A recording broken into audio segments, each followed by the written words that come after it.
Nagsimula sa isa, naubos ang 5, hanggang umabot ng 15. Pagdating ng 20, hindi na makatayo. Busog na busog, lubog na sa pagkaupo. Yan na nga ba sinasabi, hindi naman babae. Kasi usually, yung ang maraming Christians maybe, no? Hindi kasi tayo aware na yung ating theology nagtatranslate sa ethical behavior natin. Kaya minsan tayong mga Kristiyano, hirap na hirap tayo mag-handle ng ethical dilemma. No, kasi we always look at it from our doctrinal position. Tinitingnan lang natin siya from sabi ng Bible ganito nagiging ganun yung, 'di ba? So if you came from a tradition na talagang may control at love is correlated with control, mahirap ituro yung love as associated with freedom mahirap siyang ituro kasi parang sinanay tayo na kung love ka ng Diyos, in control siya sa buhay mo. Parang ganon. Parang yung pag-ibig ng Diyos sa'yo, kailangan controlling siya sa'yo. Ganon tayo sinanay. No? Kung lalo pa pag galing ka sa sobrang conservative na community, no? Yung magiging tingin mo sa Diyos, dahil mahal niya ako, kinokontrol niya yung buhay ko.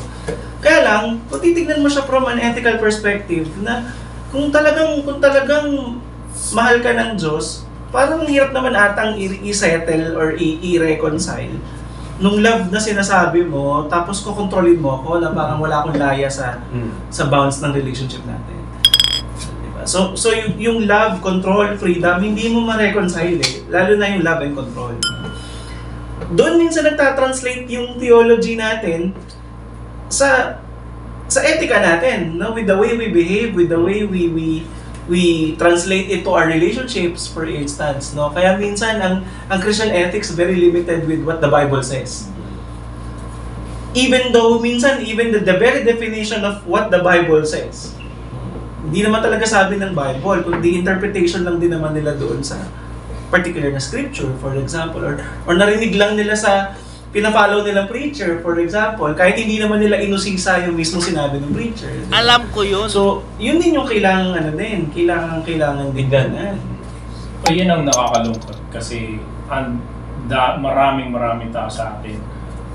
At syempre, bilang lalaki, acknowledge ko na karamihan mga kababaihan yun na dahil sa mga bad theology ng mga simbahan nila, imbes na gawin nila yung mas maigi para sa kanila, mas maigi kung may mga anak para sa mga anak nila, dahil sa mga theology na sinasabi na kailangan mo mag-submit, masama ang paghiwalay, ang divorce, kailangan mo lang tiisin at mag-pray ka lang na mabago yung asawa mo.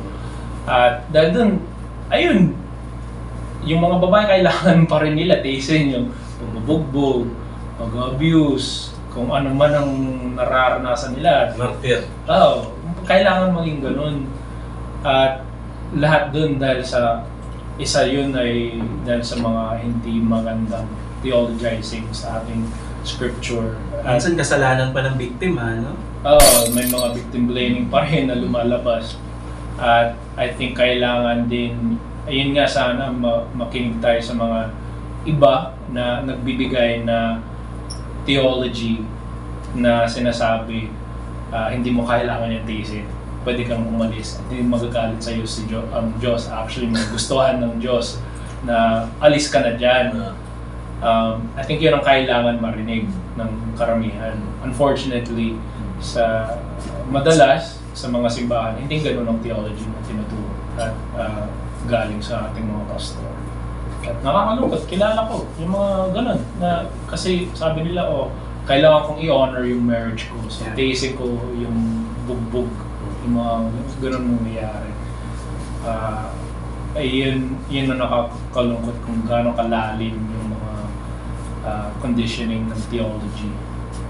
Minsan natatranslate pa yun into, eto yung cross na kailangan kong pasan. Yan! Nasa-spiritualize. Nasa-spiritualize masyado. Which I think for me, mukhang hindi na ata Diyos ang nag-aalaw niyan. Mukhang ikaw na ata nag-aalaw din yan. Wala naman kasi silang choice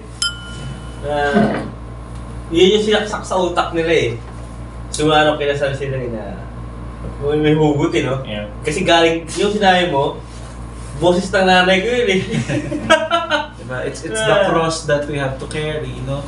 Now, siguro blessed lang ako dahil yung nanay at tatay ko, especially until the last days of my dad, no? Nakita ko talaga how may, hindi sila perfect, pero nakita ko kung paano talaga nagmahalan yung nanay at tatay ko. Pero I'm also coming from experiences of my friends, for instance. Marami din akong mga kaibigan na ang pinanggagalingan naman nila is, di ba, hindi naman porket, hindi mo naman kailangang maranasan yung isang bagay to advocate for it. Di ba?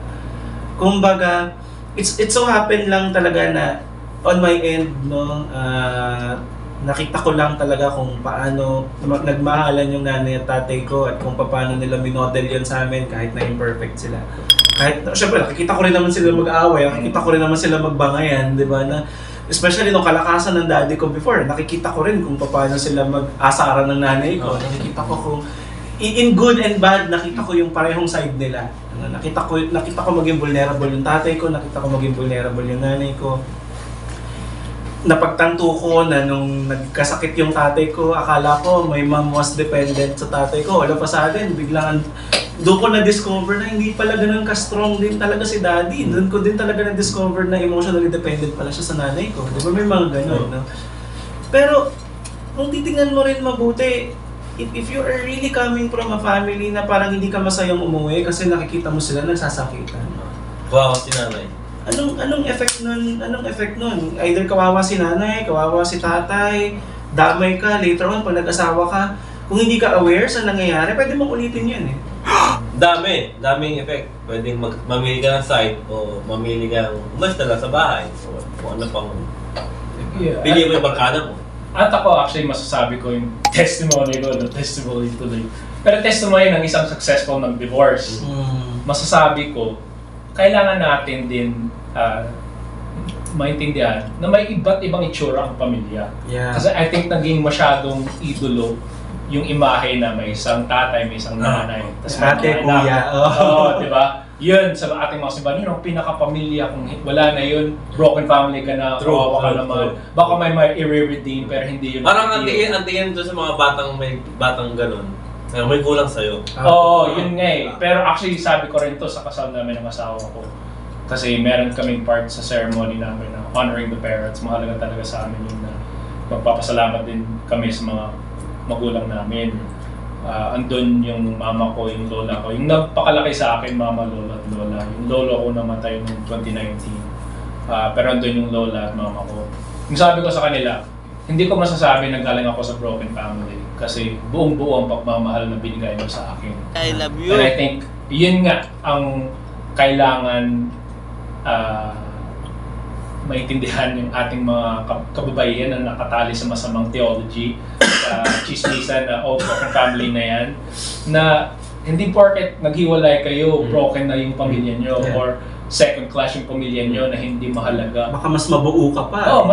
Yung tama. Ka pa dyan. Diba? Oo, baka nga. Kasi baka may sense of self din. Kapag... at yung mga anak na hindi kailangan tiisin yung nangyayari sa inyo.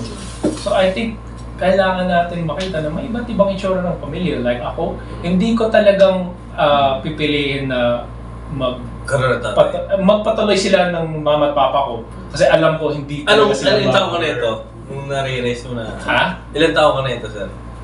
Siguro mga late 20s, matagal, pagkatapos ng mga therapy. Pero may time na hinahanap mo yung tatay?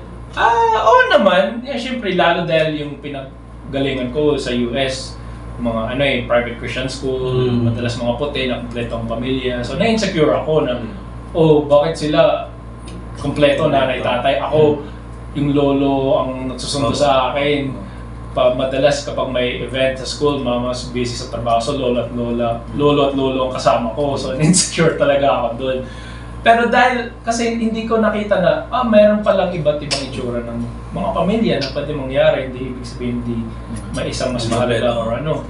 At na yun, alam ko hindi ko ma-trade yung buhay ko na lumaki ako sa kanilang tatlo kaysa nagtuluyan sila ng mama at papa ko. Naku, mas magulo talaga yung mangyayari kung nagtuluyan sila.